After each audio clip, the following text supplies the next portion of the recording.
Okay, here we go.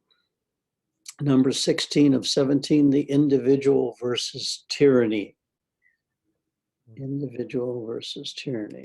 Okay, I'll share my screen.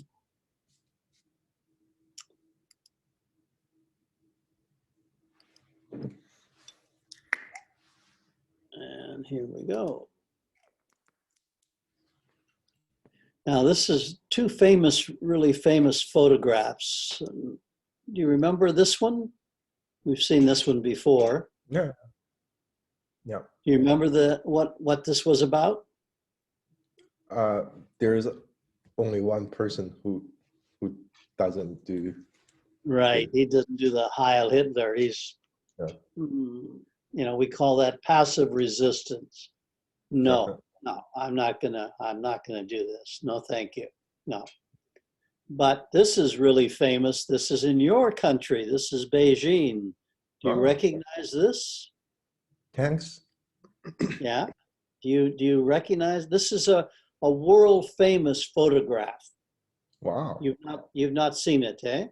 Yeah. I didn't know that. Yeah, well, the Chinese dictatorship doesn't want you to see this.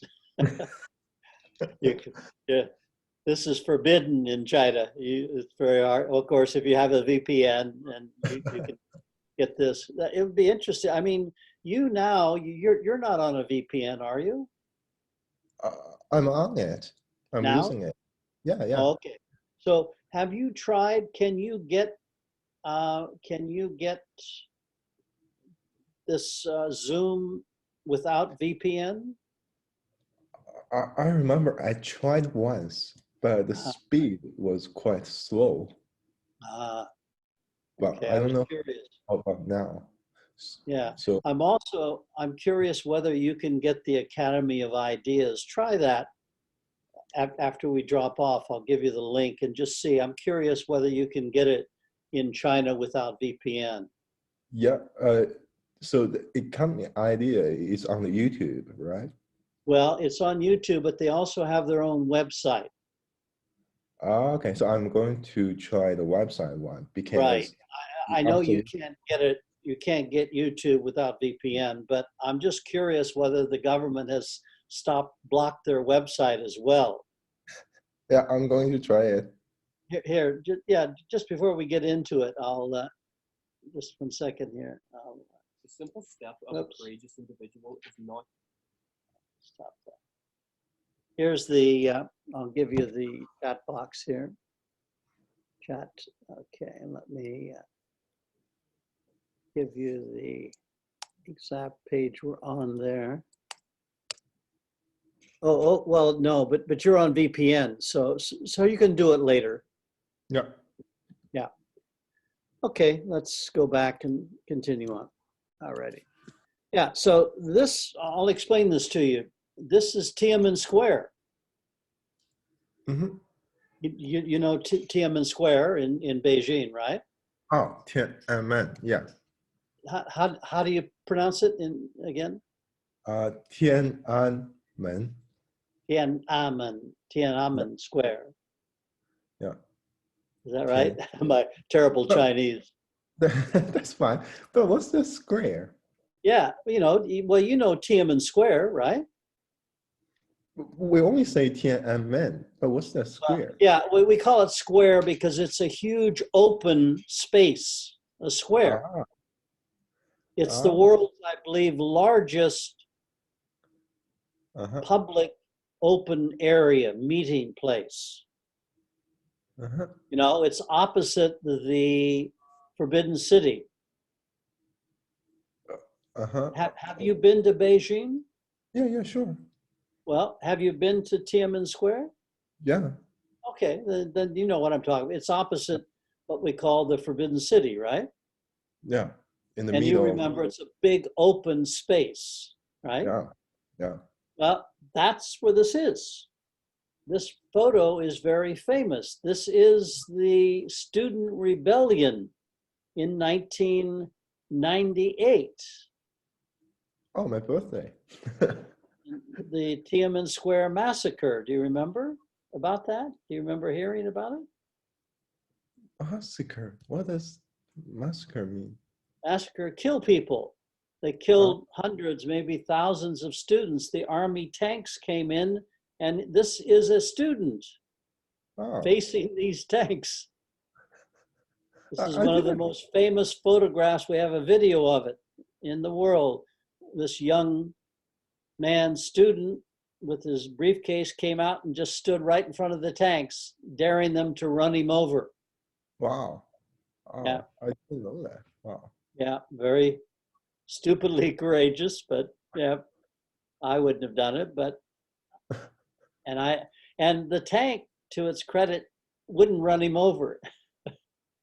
And he would move over and stand in front of it again when it would go around, and it couldn't go around him. Very famous. I don't know the story in the end, whether he was one of the many hundreds or thousands killed.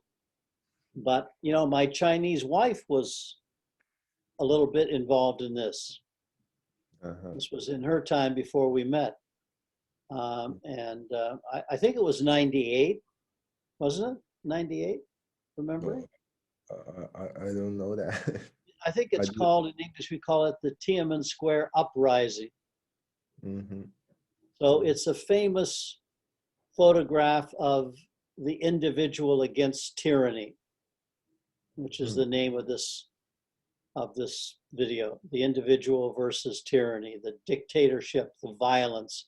And here is Alfred Schmechler, or whatever his name was, the German that said no, passive resistance. So these are two really famous resistance photographs of the individual against the violent state. Not to take part in the lie.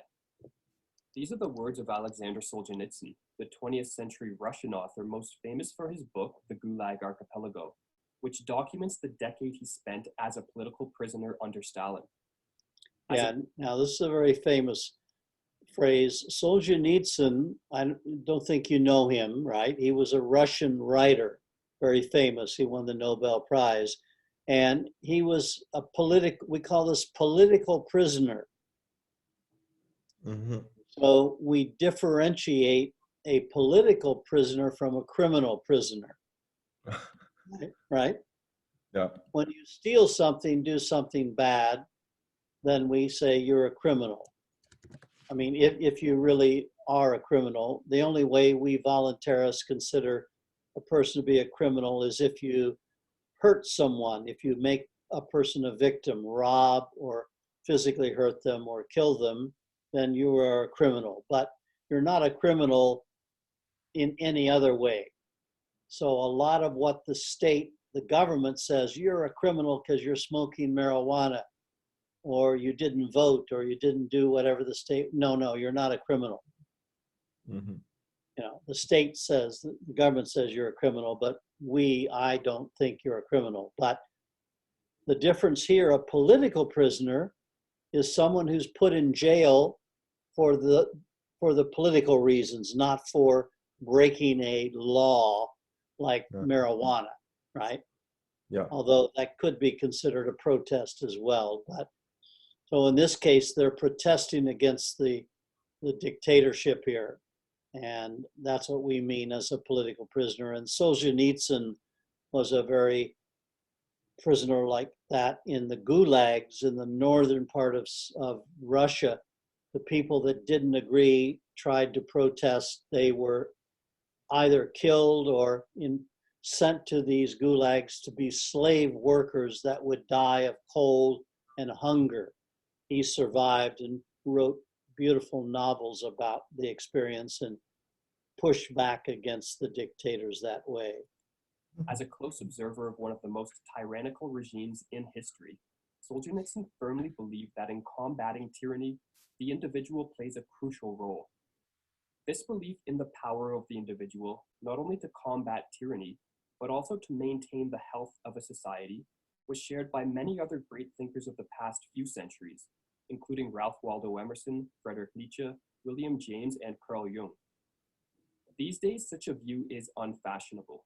Instead, it is far more common to believe that social change results primarily from collective action, and that an emphasis on the individual is selfish and will do Yeah. little. Now, here's the emphasis of this video. We're talking about the individual rebelling, protesting, and then groups doing this. And I've always been an individual protester. I don't like groups. I don't join groups. I've almost never gone to any public protest. That's not my way.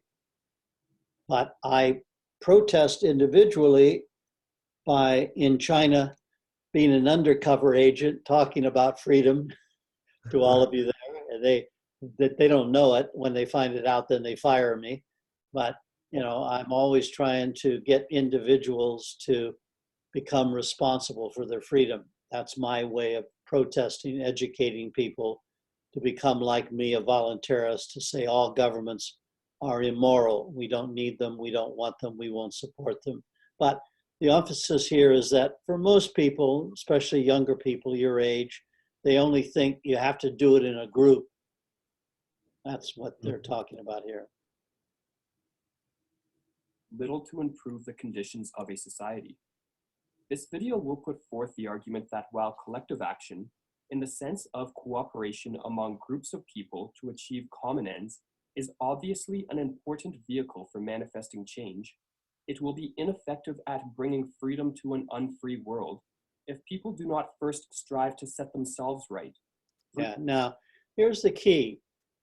When we have revolutions, the word revolution. Yeah.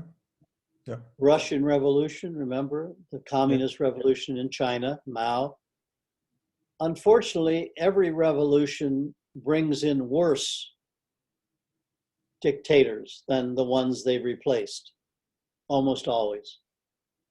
In Russia, the Tsar, who was not a nice guy, the kings, the emperors in China, they were pretty terrible, but replacing them with Mao's communism or Stalin's communism killed many, many more people, many more. So revolutions really don't work. What we voluntarists like me believe is that we have to set ourselves right first. We have to know what freedom means, and we then have to become responsible for that. So we have to think properly, understand, read history, think philosophy through, and understand what voluntarism means and how to stop that circuit of revolution, break that link, and have the new spiral into true individual freedom. And that's what they're trying to say here. We have to strive to set themselves right first. Free their minds of the incessant indoctrination they have been exposed to. So you have to set your mind free. They're saying get free of the indoctrination. Remember that word? Indoctrination. I know. That's ideas put into your head from when you're born. The Chinese government is the best. You need government. Obey the government. We're doing you good. You love us. We're here to protect you. Just to obey us and we'll take care of you. So we're all indoctrinated from birth through our parents, through our schools, especially through our schools. Remember, we had the video on public schools, how they indoctrinate you. And that's the next level up is propaganda. Then there's brainwashing, but that brainwashing means to change your ideas. So what we want to do as voluntarists, we want to brainwash people that believe in the government. We want to wash their brains of those bad ideas and get them to think on their own, new ideas, be responsible for their freedom. Don't believe the ideas that have been planted in their head. So brainwashing can be positive. Yeah, that's really that's useful. Remember, indoctrination is just learning the ideas that are the ideas are conditioned, put into your head from when you're born by your culture, society, government, your parents, status quo. Then propaganda is when the government makes you even more indoctrinated. Oh, those American capitalist pigs, oh, they're horrible. We got to kill them. Yeah, Mao and the Cultural Revolution, communism forever. horrible capitalist pigs that we have to kill them, but brainwashing means to change your indoctrination ideas, and that's what we want to do, but in a non-violent way. Usually brainwashing is violent, is done by governments to violently force you physically and psychologically to rip out the ideas of your government and put their government indoctrination ideas in. But my use of this is nonviolent, educational. We want to get you to do your own washing like you wash your own hair. And we'll give you the shampoo of responsible freedom to wash the bad ideas out of your head yourself. And you can think it through and see whether or not the way that we're trying to live is better than putting a gun to your head. That's the way I would say we want to brainwash people. We're going to give you the soap and the ability to wash the bad ideas out of your own head yourself. That's the idea. Yeah. And in the process, develop into strong, independent, and effectual beings. For as Ralph Waldo Emerson wrote, the antidote to this abuse of formal government is the influence of private character, the growth of the individual. Looking back at recent history, one will notice a commonality amongst the most brutal dictators of the 20th century, be it Stalin, Hitler, Mao, Castro, or Kim Il-sung. Namely, they all stressed the importance of the collective over the value of the individual. Yeah, remember now we had this before. We talked about all aspects. It really comes down to, Paul, and if you just get this one idea in your head, you either value the individual or you value the collective. Which comes first? And all totalitarian governments say the collective comes first. The common good, the greater good. Your individual life doesn't count. Only the collective counts. That's the value. Communism, all together we'll conquer the world. You don't count. You have to become part of us, and then you get your strength. Then you feel saved. You're part of the grand movement. Now you have meaning. Now you have value, but alone you have no value. You have no meaning. You obey. Collective means like a group. Yeah, any kind of group.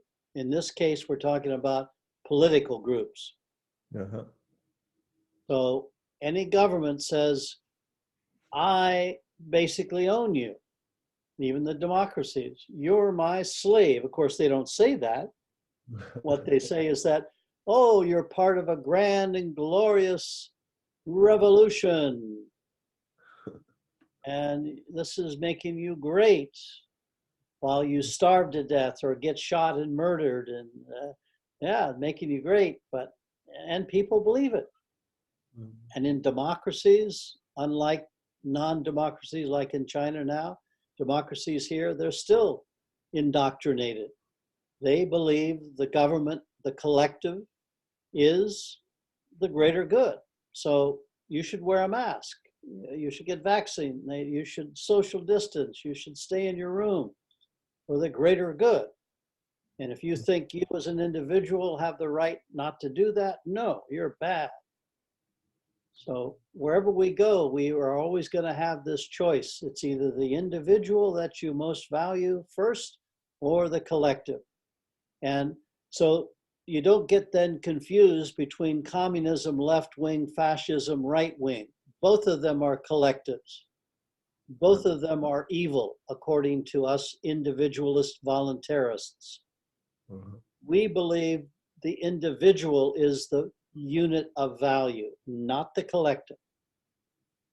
Any collective has to be joined voluntarily only. And we would only do that because we get more out of joining into a collective as an individual. The collective serves us. We don't serve it. we give it the value. It doesn't give us our value. We already have our whole value ourselves. And when we join a group, we do it voluntarily because it gives us greater advantages. And when it doesn't, we leave it. So what does this group exactly do? Well, the governments take power. They Yeah, tell you how to live your life. That's what they do. yeah. I mean, if uh, we individually join. Oh, okay. Well, like us, we have a voluntarist group. We meet, Ah, we discuss videos, we uh-huh. share ideas, we support each other, like our house here with the other 3 voluntarists that we live with. We support each other. When there's Ah, mask wearing, we talk, we keep our spirits up against all the outer world. And when you come to New Zealand to be part of our community, then you're joining us voluntarily. You have that strength of individual, because individually it's difficult. You're yeah. fighting against the collective. Hmm. Rather Make sense? than, yeah. Rather than like high schools, they put you Yeah, in schools and yeah. All government collectives are coercive collectives. You have to go to school. Mhm. You have to join the army. You have to vote. You have to do this. You have to pay the taxes. You have to do that. It's non-voluntary. And we say, no, that's wrong. We only do it because they have a gun pointed to our head. But we don't say, oh, thank you. We don't call it tax. We call it robbery. We don't call it dying for heroes for your country. We call it stupid murder and suicide. No, we don't agree with them. We don't give them any power as much as we can. We keep it to ourselves. So what they're saying here, as the brothers are saying, the most brutal dictators stress the importance of the collective over the individual. All of them do that. Examining why tyrants such as these, as well as politicians of today, are such proponents of collectivist ideologies will make it clear why one must look to the individual to counter tyranny. Those who desire to rule over others do not espouse collectivist ideologies because they believe it will benefit those whom they rule. Rather, they do so because it provides them with a secure source of power. Yeah. So here's, but the thing of a dictator, they have to convince the people that they're doing it for their own good.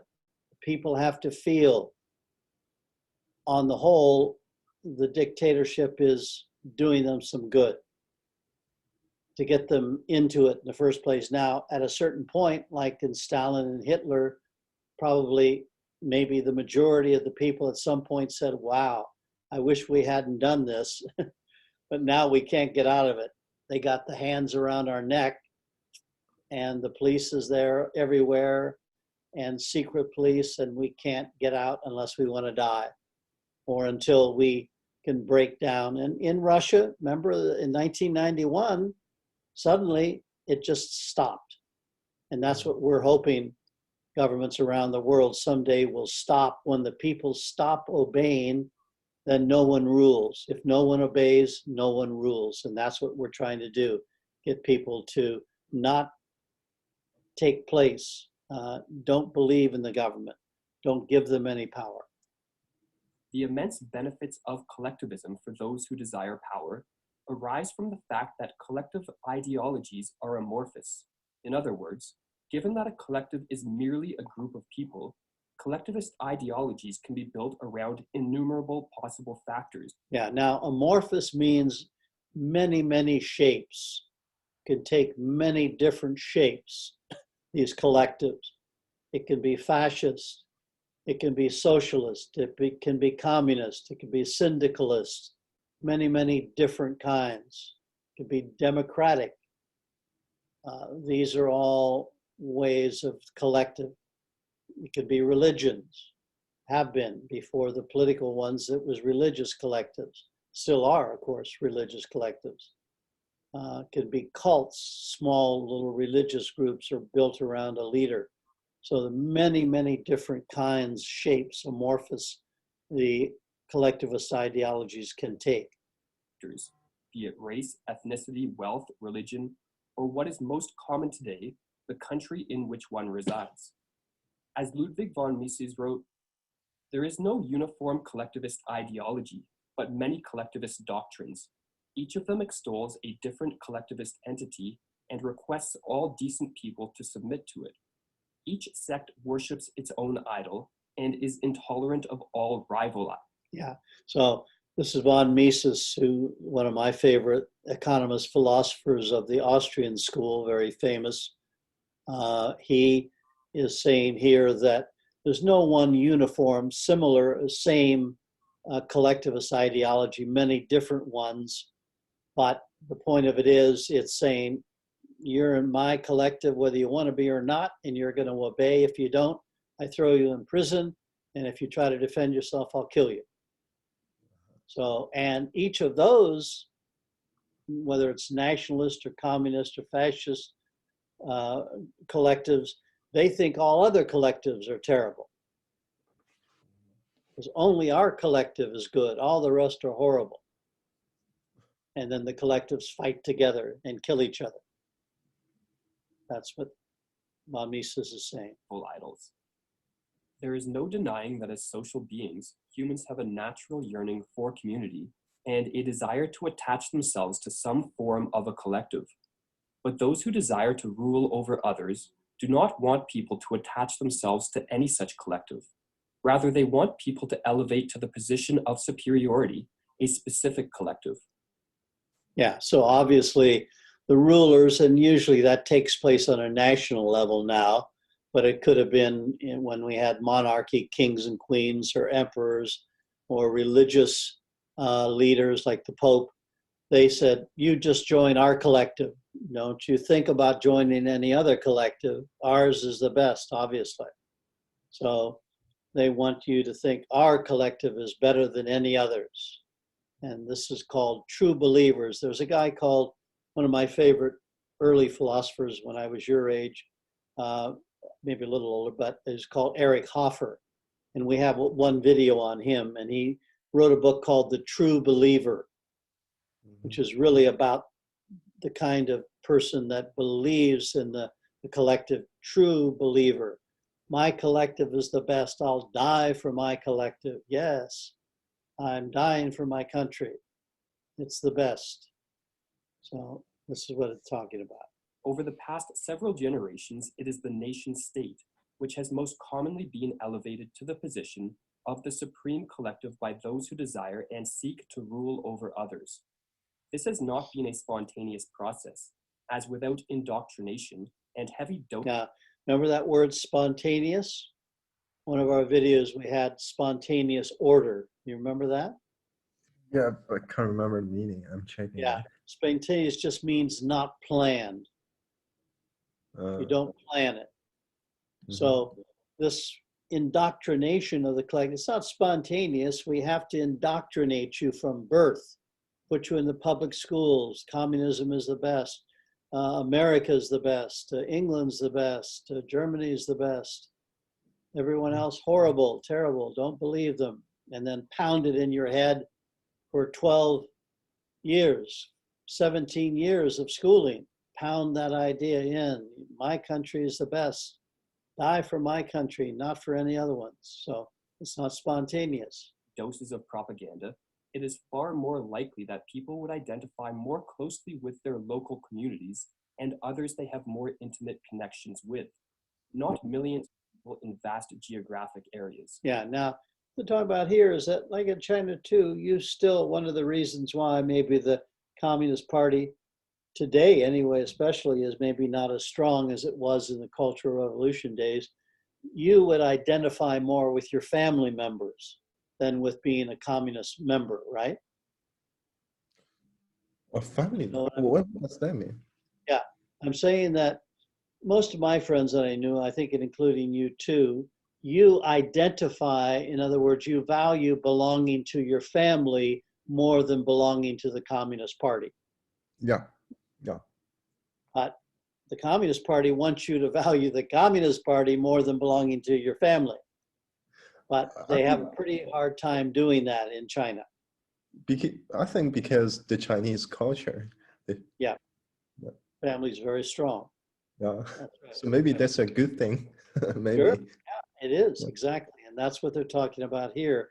When you have that sort of, then that collective of the family or the church, that fights against the national collective. And of course, this is why China doesn't want any competitors. And when they had that Chinese group, the Falun Gong, remember them? Falun Gong? Mm. You Uh, know, Falun Gong. can you type it on the chat box? I'm not sure how to spell it. Faun, Falun, Falun, Gong, Gaun. That's the mystical religious group that the Oh. Chinese government boomed in the head Mm-hmm. and put them in jail and shot them, killed them, No. drove them under the ground. They're still, operating in China, but under the ground secretly. Mm-hmm. But the point is, any government doesn't want competition. Only my collective, no other ones. And of course, they can't directly kill the family because then they would have to kill everyone in China. Mao tried it, by the way, and he found he couldn't do it. Couldn't do it. Stalin tried it, he couldn't do it. So Oh, most of the dictators found they couldn't really. Then they have to kill everyone, and well, then they'd have no one left. So they gave up. Yeah. But indoctrinating people to worship the collective Oh, there's of one's Mao. nation is extremely valuable for politicians, as they Now here's Tiananmen Square. yeah. Remember, he's on the balcony and he has a big picture of him now, right? Yeah. The big picture there in the Forbidden City, right? Yeah. And this is Stalin over here. Mhm. He's the Russian dictator. as And they are as the leaders. I remember at that time, if you are painter, you have to learn how to paint more. You mean Every write his name?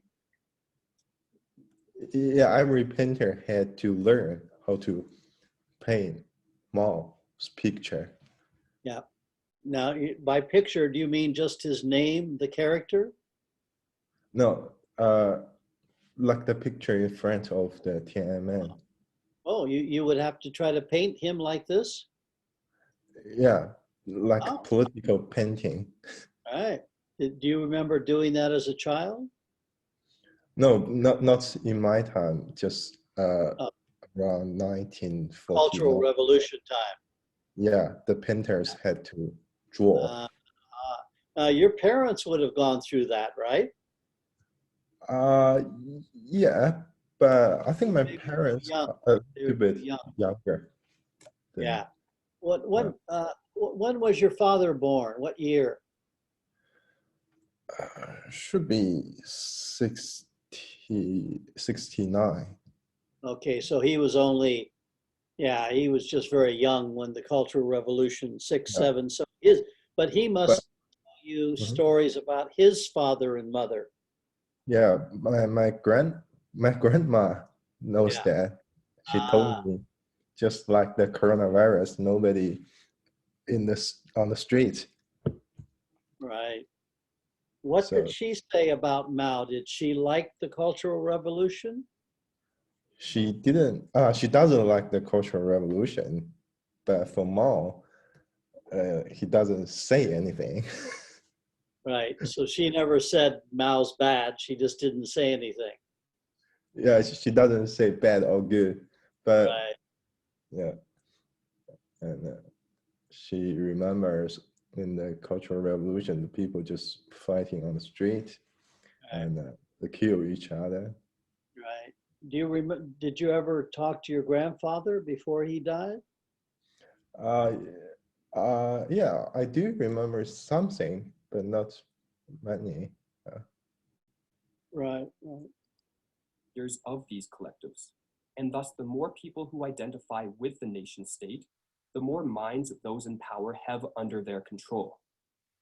But while offering immense benefits to the ruling elite of a nation, this form of collectivism paves the way for tyranny. As Carl Jung explained, the increasing dependence on the state is anything but a healthy symptom. It means that the whole nation is in a fair way to becoming a herd of sheep, constantly relying on a shepherd to drive them into good pastures. The shepherd's staff soon becomes a rod of iron, and the shepherds turn into wolves. Terrible picture there. Mhm. Dead prisoners. And here's all the Nazis, I think. Yeah. During one of Hitler's many outdoor meetings here.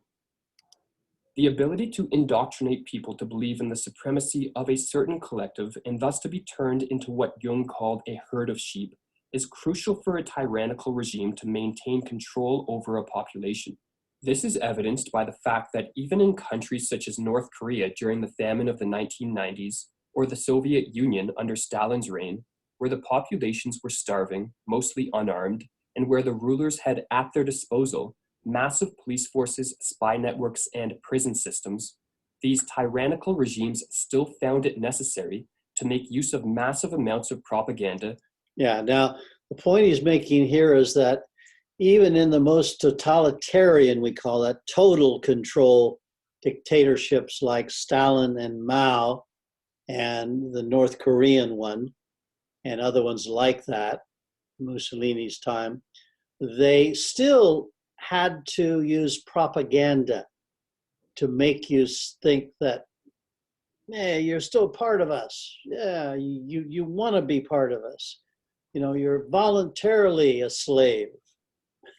You know, we're protecting you. That we're doing a great service. You're collective. You're dying for a good cause. So they still have to do this even while they hold a gun to your head. To glorify the collective of their nation. What this shows is that brute force is not enough to maintain tyranny. Rather, a tyrannical regime will only maintain power if they can control the minds of their subjects. Yeah, now this is really important to understand. You know, brute force, guns bashing you only takes you so far. You can't really control a population for too long that way. Sooner or later, they're going to rebel and revolt and kill the leaders, and then unfortunately another set of leaders come in just as bad or worse. So they have to control the mind. They have to make you want to obey, to be a sheep, to be a cattle. And this picture, this is an old one. You may have seen this before. This was in one of the other videos, one of my favorites. This is like a painting from the 1900s, a future book. A guy was make-believe, oh, how can we have propaganda indoctrination in the future? We'll wire your brains, and then you can't see it, but there's a grinder where they put the books in and grind it through and put the ideas, Mao is best, Stalin is best, Trump is best, into your brain directly. So, yeah. When one realizes that gaining control of the minds of individuals is the most vital means for controlling a population, it becomes clear that the first step in countering tyranny is to undergo the difficult process of freeing one's own mind. As the psychologist Jordan Peterson wrote in his book Maps of Meaning, our petty weaknesses accumulate and multiply and become the great evils of state. As our technological power expands, the danger we pose increases, and the consequences of our voluntary stupidity multiply. It is increasingly necessary that we set ourselves, not others, right, and that we learn explicitly what that means. Yeah. Unfortunately, Peterson never really learned what that really means. He's a conservative. He believes in government. Mhm. And I tried to find a little bit about him in Voluntarism or Anarchy, and there's hardly anything. Again, it's all managed. That people like me, you know, they don't want to be challenged by that. They just want to keep in their collectivist area, in this case, conservative collective, right-wing collective, and not bother with any challenges. And he uses, from what I could see, uses that same argument. There has to be a leader. There has to be a ruler. And we should put the conservative ruler in, not those terrible left-wing. So he's typical in this sense. Concentrating first and foremost on setting ourselves right should not be viewed as selfish, as those who preach the values of collectives would like people to believe. On the contrary, those who set themselves right and free their minds from state indoctrination provide great services to others. As human beings, we are. Now, of course, collectivists are going to argue with us, with the brothers here, that they do a great service to others, human beings. Well, I'm afraid the other human beings don't think we're doing them a great service. When we don't obey, and I have my ongoing arguments on Facebook with all of the collective sheeple on there. I don't call them that directly there. I don't want to directly get them against me. I don't generally do that. But I have ongoing, try to discuss with them that to think that, you know, maybe they're indoctrinated, they're being thought rather than thinking on their own. So they don't think the way what I put to them to be a voluntarist, to be responsible for your freedom, they don't think that's, I'm doing them a great service. They think I'm crazy.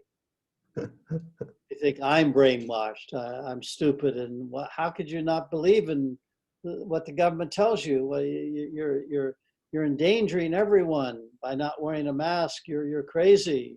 You don't believe science. And, yeah. So yeah. We all face similar struggles, and therefore those who find solutions for themselves act as role models for other members of a society. The great historian. Now, this is a key thing. I hope that people like me can act as role models for people like you. And I don't know. Do you know the word role model? Oh no, what does that mean?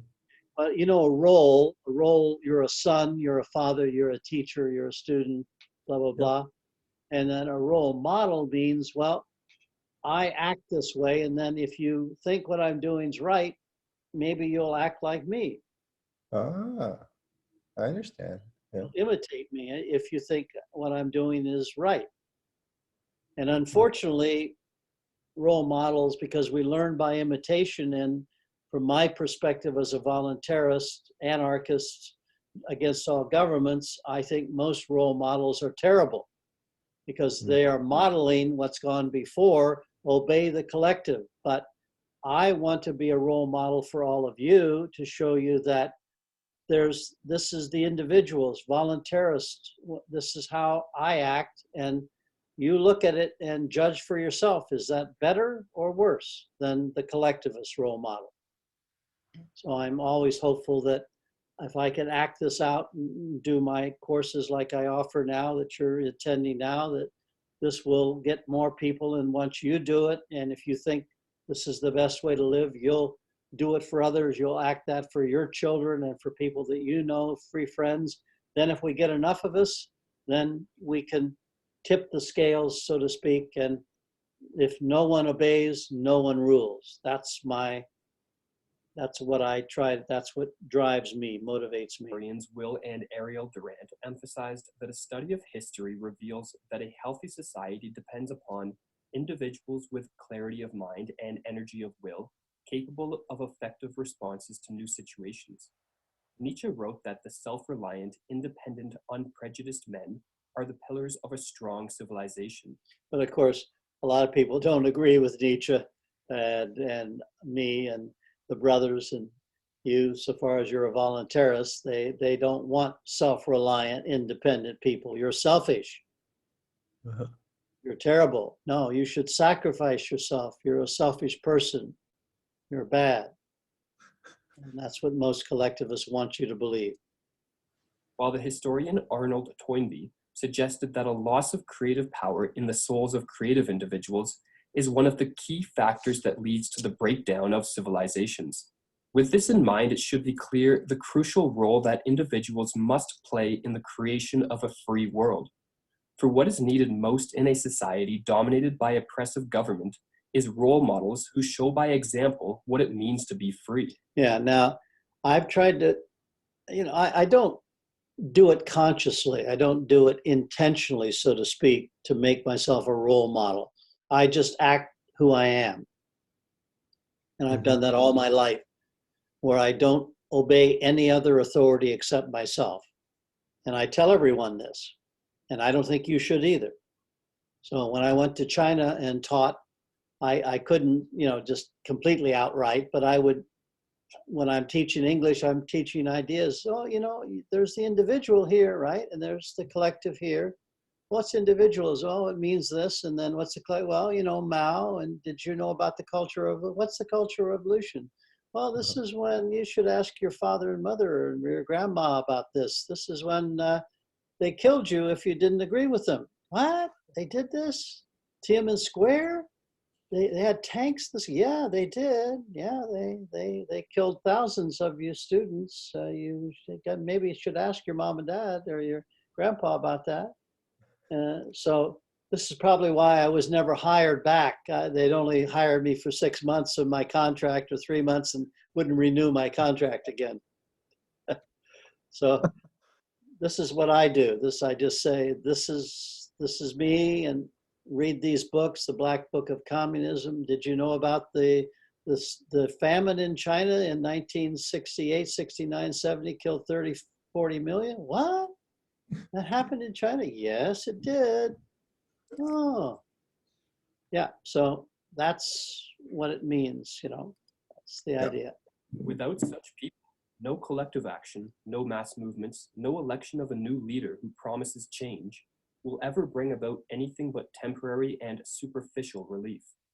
As Butler Schaeffer wrote, this is the only way in which any meaningful social change can ever take place. It will either arise within each individual, or it will not occur at all.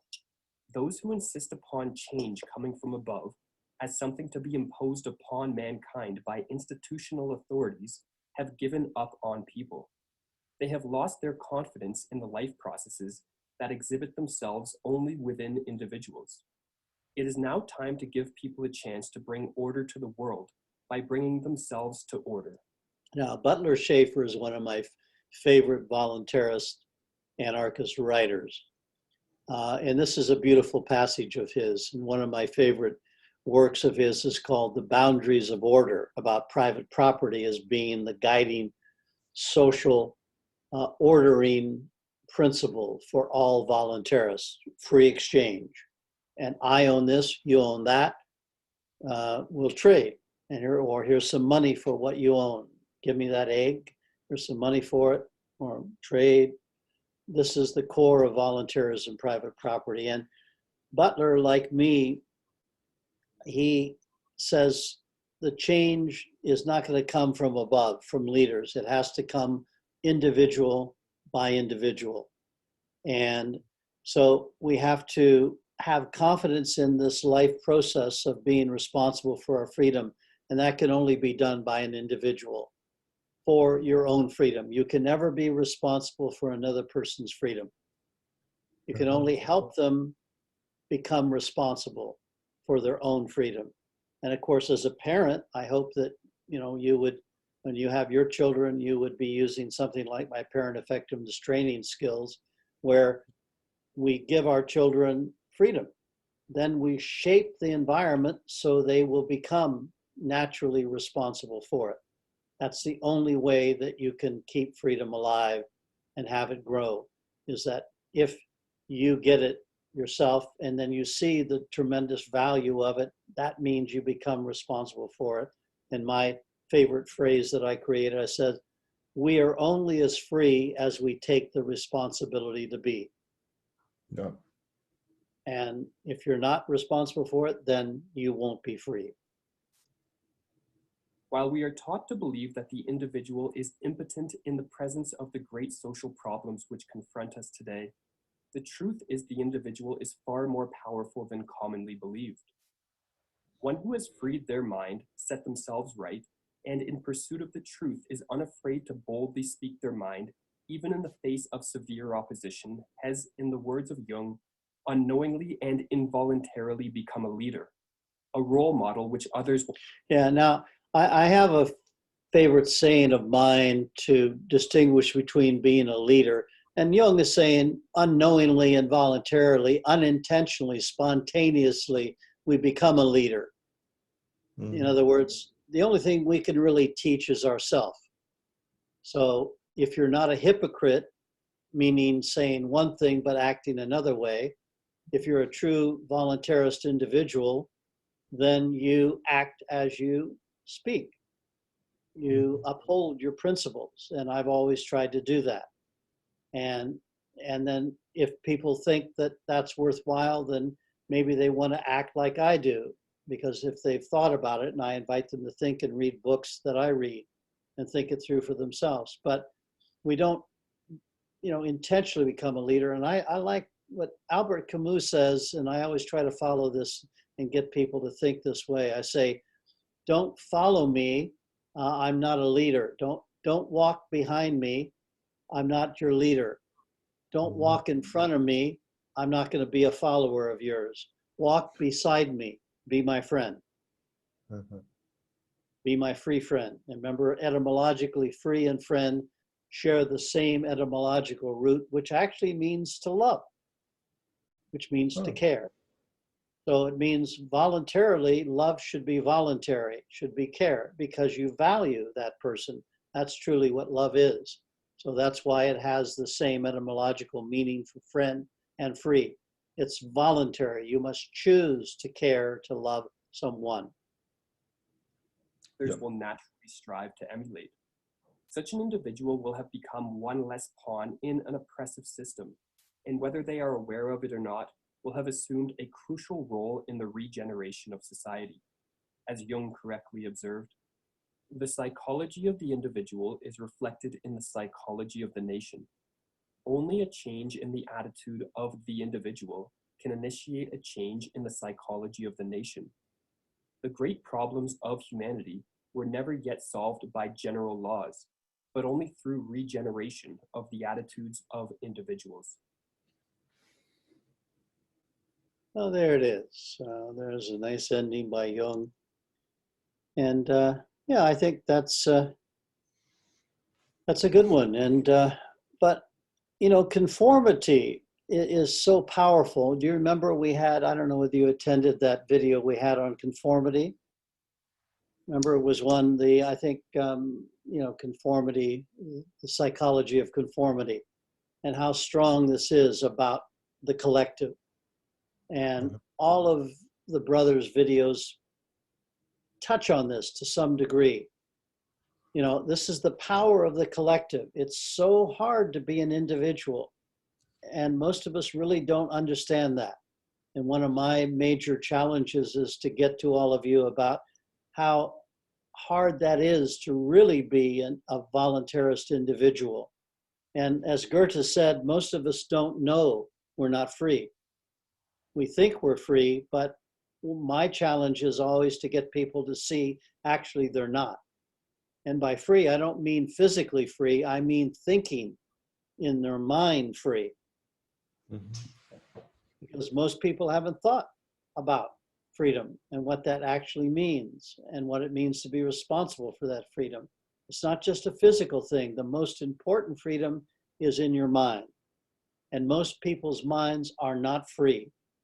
And by that, I mean their minds are actually indoctrinated with ideas, parasitic ideas that live in their mind and actually think for them. They don't think on their own. The ideas think them. They don't think their ideas. So my challenge is always to try to get them to think on their own and to get the sense that actually they're not thinking on their own. They think they're thinking, but actually they're not. The ideas are thinking them. Communism is good. What's wrong with that? You should obey your parents. You should obey the collective. You shouldn't be selfish. You're bad.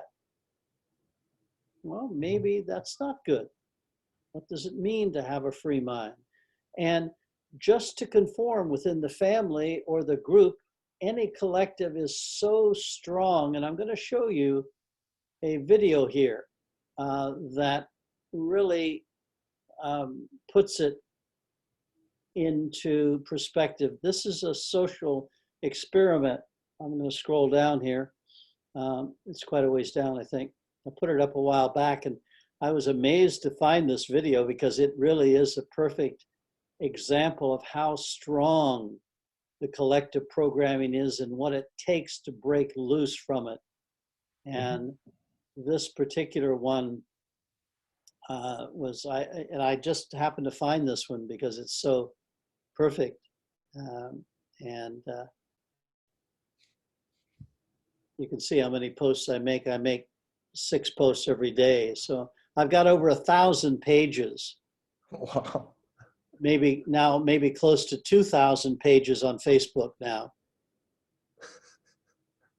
So this is sort of where I do I put my thinking up here rather than write my books, but I'm going to start writing my books now as well. But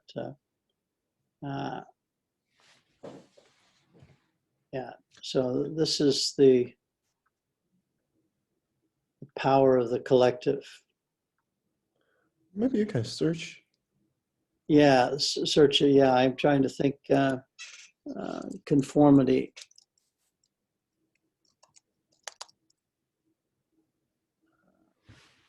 Social experiment. Let's see if we get this here. Here we go. Good. Okay, great. That's Social the experience. There we go. Yeah. This is very short, but I think this will amaze you. This will amaze you. Watch this. To answer that question, we set up a hidden camera experiment to see if this woman would stand up at the sound of this tone, simply because everyone else is. You might be thinking you'd never go along with this. Or would you? Now, this is a social experiment, meaning psychologists, social scientists set this up. And the idea is they have a beep, a bell, and someone stands up, right? And you connect standing up with the bell. Now watch what happens when just, no one knows about this, but one person does it. Then everyone else, well, you'll see, watch. Yeah. Let's start it again. Here we go. To answer that question, we set up a hidden camera experiment to see if this woman would stand up at the sound of this tone, simply because everyone else is. You might be thinking you'd never go along with it. Now, this woman here, Chinese, I think, right? Does she look Chinese or Korean to you? To me, maybe Korea. Yeah, I'm not sure myself whether she's Korean, but these are all actors, actresses. You understand? Yeah. They're doing it to just get her conditioned. This. Or would you?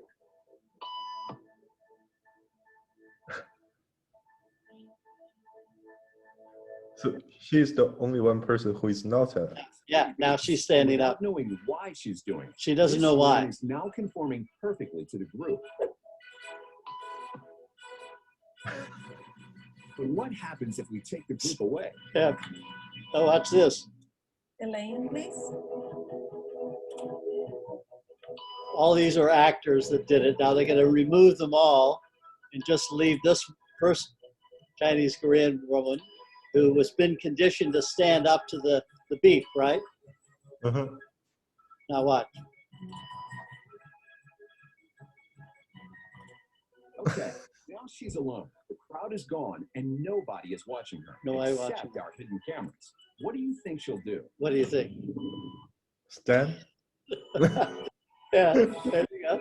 She's Conditioned, now conforming like a to the rat, rules of the group like a without mouse. them even being there. Now watch what Now happens watch. when we introduce Now. another outsider who doesn't. Now, this person coming in, he doesn't know anything about it either. She didn't know anything about this experiment, right?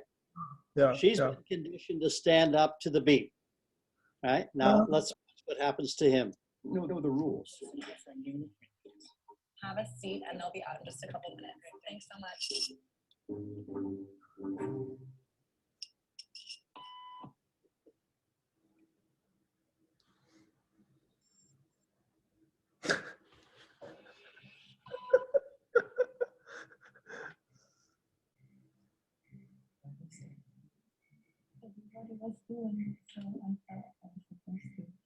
Think she'll teach the new guy what to do?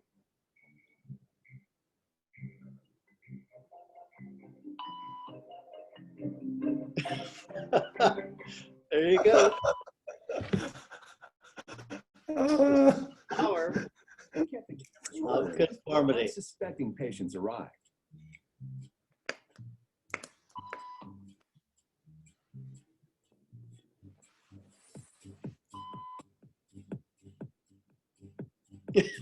There she goes. And slowly but surely, All of these people conforming. what began as a random rule for this woman has now become the social norm for everyone in this waiting room. That's the power of the collective Here to right there. explain what's going on in their brains is Jonah Berger of the University of Pennsylvania. This sort of internalized form of herd behavior is part of what we call social learning. Starting at a very early age, when we see members of our group perform a task, our brains literally reward us for following in their footsteps. When I saw everybody stand up, I felt like I needed to join them. Otherwise, I'm like excluded. What? Yeah. Now, especially in Asia, you know, when I went and taught, as you know, for 13 years in China, I would talk about individualism, collectivism a lot. And I would point out to them, I would give I do a little experiment myself, and I would say, I'd ask them to vote on something I talk about. How many agree with this? Blah, blah, blah. And I say, raise your hand if you agree. And almost all of the students in all my years, they would raise their hand like this. They'd look around to see who else was going to raise their hand. They wouldn't raise their hand until they could be assured someone else would. And I'd point that out to them. I said, if you were in the West and you did that, you would just go like this and you wouldn't think about it. I know what are you talking about, because that's really Chinese. Yes, indeed. Once I decided to go with it, then I felt much more comfortable. Conformity is how we become socialized, but it can also cause us to develop bad habits or repeat patterns. Now, this is interesting. Here's a mouthpiece of a typical collectivist here. Oh, it can cause bad problems. Of course, from our viewpoint as a voluntarist, it's always bad problems. You know, it's hardly ever good. But unfortunately, this is humanity. We are programmed collectively. We're programmed to obey authority. And how we are programmed is in the family. Obviously, all of us are born into families, not into any bigger collectives usually. And we learn that way to obey authority, to conform. And even in the small hunter-gatherer groups of only 150, if you didn't conform, if you were outside of the group, you were basically dead. So everyone that's arrived here after all of the ancestors, the genetic genes that have been transmitted to this generation of us, it's because our parents and their parents' parents all the way back obeyed. They conformed to the group. And this is why it's such an incredibly strong power. And this is what we have to break. These are the chains in the mind that I'm trying to get all of you to recognize you're actually chained this way to obey automatically. It's your default setting, as it was for mine. But I was lucky, and the only way I explained it, how I came to it very early on, is because my mother died when I was 3, my father when I was 14, and I was always very independent anyway. I had my first job when I was 8, and I was always out on my own, cooked my own meals, did everything on my own, independent. So when my father died at 14, I had no authority, and I didn't allow anyone to dictate to me.